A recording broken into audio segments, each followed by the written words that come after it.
Danny is such a manly man. He's always fixing things and he has his drill out. And you know what that makes Mindy think about?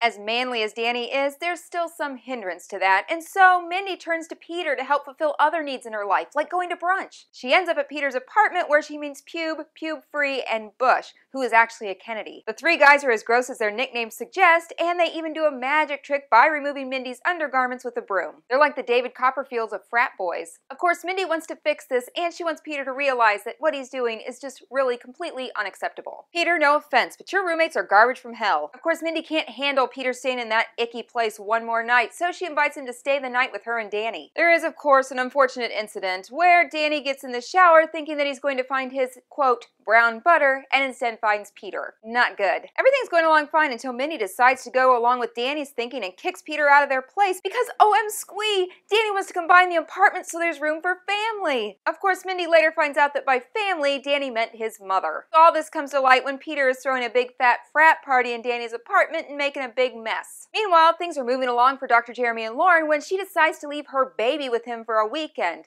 Jeremy's very proud that he can handle this, but of course he can't and has to call on Morgan for help. And now for my favorite quotes from this episode. This episode gave light to two sitcoms that are some of my favorite of all time. The first is Seinfeld, when Danny says to Mindy, "We don't need a Kramer, and if we needed one, Morgan is more that energy." I couldn't agree more. And then Morgan says to Dr. Reed, "I like the dry Frasier type of humor." Me too. We're all left to hope it's humor, but are left to wonder when Dr. Reed demands that Morgan stay and teach me how to make this stupid baby like me. We also get insight into Peter and why he and Mindy get along so well. They share a love of the Jersey Shore. Peter tells Danny, "Really need a grown-up living situation. Right now I'm living like the situation." This episode of the Mindy Project had everything I want from this show. It was funny, lots of great one-liners, and I wanted to watch it again.